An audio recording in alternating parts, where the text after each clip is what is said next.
បេសកកម្មរបស់ក្មេងស្រីម្នាក់ក្នុងការបញ្ចប់អំពើវាយប្រហារដោយកាំបិតបន្ទាប់ពីប្អូនប្រុសរបស់នាងបានស្លាប់ក្មេងស្រីម្នាក់បានបង្កើតបេសកកម្មរបស់នាងដើម្បីបញ្ចប់អំពើវាយប្រហារដោយកាំបិតបន្ទាប់ពីប្អូនប្រុសរបស់នាងត្រូវបានសម្លាប់ដោយកាំបិត Shannon Wright អាយុ26ឆ្នាំមានប្អូនប្រុសឈ្មោះ Jerian Williams អាយុ16ឆ្នាំត្រូវបានសម្លាប់ដោយក្មេងស្រី2នាក់ដោយកាំបិតក្នុងសួន Walsley នៅ Easton ក្នុងថ្ងៃពិសេស Valentine កាលពីឆ្នាំ2024 Wright បច្ចុប្បន្នជាសមាជិកក្នុងអង្គភាពដំបូងរបស់ចាប់ភពអង់គ្លេសសម្រាប់សម្ព័ន្ធប្រឆាំងអំពើហិង្សាដោយកាំបិតដែលបានប្រជុំនៅទីស្នាក់ការក្រសួងមហាផ្ទៃក្រុមរបស់នាងមានបំណងផ្ដល់យោបល់ដល់សមាជិកសភាអង់គ្លេស MPs អំពីច្បាប់ថ្មីដែលចាំបាច់ដើម្បីដោះស្រាយបញ្ហានេះនាងបាននិយាយថាគឺដូចជាពិភពរបស់នាងកំពុងវិលវល់គឺនៅពេលដែលនាងបានឮដំណឹងថាប្អូនប្រុសបានស្លាប់នាងថាយើងមិនមែនជាមនុស្សដំបូងនោះទេហើយក៏មិនមែនជាអ្នកចុងក្រោយដែរប៉ុន្តែវាមិនមានន័យថាខ្ញុំមិនអាចធ្វើអ្វីបាននោះទេ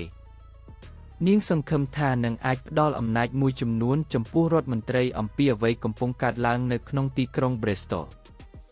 នាងបាននិយាយថាពួកគេមិនរស់នៅលើផ្លូវដូចពួកយើងទេពួកគេមិនឃើញពីរបៀបរស់នៅរបស់ពួកយើងនិងអំពើហិង្សាដោយកាំបិតមានឥទ្ធិពលដល់ពួកយើងទាំងសង្គមមិនមែនតែគ្រួសាររបស់យើងទេប៉ុន្តែដល់ប្រជាជនទាំងមូលនៃទីក្រុង Bristol Wright បាននិយាយថានាងបានលូតលាស់នៅក្នុងបរិបទដែលអំពើហិង្សាដោយកាំបិតកើតឡើងជុំវិញនាងបានឃើញការវាយប្រហារដោយកាំបិតជាលើកដំបូងនៅពេលមានអាយុ12ឆ្នាំ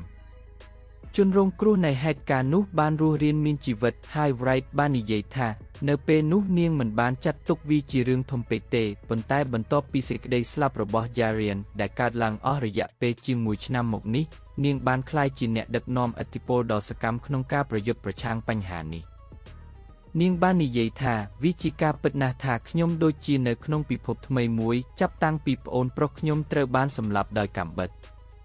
ការបង្កើតសម្ព័ន្ធនេះគឺជាដំណើរដំបូងមួយក្នុងចំណោមសកម្មភាពដំបូងរបស់រដ្ឋាភិបាលក្រមការងារ Labour ថ្មីនៅរដូវក្តៅមុននេះដោយការសន្យាចម្បងមួយក្នុងការបោះឆ្នោតរបស់ពួកគេគឺការកាត់បន្ថយអំពើហិង្សាដោយកាំបិតក្នុងរយៈពេល10ឆ្នាំខាងមុខក្រៅពីក្មេងស្រី Wright សម្ព័ន្ធនេះក៏រួមមានតំណាងពីអង្គការសប្បុរសធម៌ប្រឆាំងអំពើហិង្សាដោយកាំបិតដូចជា Ben Kinsella Trust និង Charlie's Promise ក៏ដូចជាប្រជាធិបតេយ្យឲ្យនឹងតារាថតភាពយន្ត Idris Elba ដែលបានក្លាយជាអ្នកយកចិត្តទុកដាក់ចំពោះបញ្ហានេះតាមរយៈក្រុមរបស់គេឈ្មោះ Don't Stop Your Future នាងបានបន្ថែមថាខ្ញុំប្រាថ្នាចង់ធ្វើការជាមួយរដ្ឋាភិបាលដើម្បីពង្រឹងឲ្យកុមារបានស្នាក់នៅក្នុងបរិយាកាសសិក្សាដ៏សមរម្យសប្តាហ៍មុននេះដោយយោងទៅលើការពិគ្រោះយោបល់យ៉ាងសំខាន់ជាមួយសម្ព័ន្ធនេះរដ្ឋាភិបាលបានប្រកាសផែនការដើម្បីដាក់កម្រិតលើការចែករំលែកអំពើហិង្សាដោយកាំបិតតាមអ៊ីនធឺណិតក្រសួងមហាផ្ទៃបានបញ្ជាក់ថាមានផែនការផាកពិន័យក្រុមហ៊ុនបច្ចេកវិទ្យាដល់ទៅ60,000ប្រសិនបើពួកគេបរាជ័យក្នុងការលុបចោលមាតិកាទាំងនោះក្នុងរយៈពេល48ម៉ោងបន្ទាប់ពីមានការរាយការណ៍ទៅឲ្យប៉ូលីសក្មេងស្រី Wright នាងបាននិយាយថាខ្ញុំមិនចង់បាត់បង់នរណាម្នាក់ឡើងដោយសារកាំបិតទៀតទេយើងបានបាត់បង់សមាជិកម្នាក់រួចមកហើយយើងនឹងមិនបាត់បង់អ្នកណាទៀតទេនៅពេលដែលមានអ្នកសួរថា Jerian នឹងគិតដូចម្តេចនាងបានឆ្លើយថាគេនឹងគិតថាវាផ្លែផ្លោប៉ុន្តែអស្ចារ្យក្នុងពេលប្រកាសបង្កើតសម្ព័ន្ធនៅខែកញ្ញាឆ្នាំមុននាយករដ្ឋមន្ត្រី Sir Keir Starmer បានហៅអំពើហិង្សាដោយកាំបិតថាជាវិបត្តិរបស់ជាតិ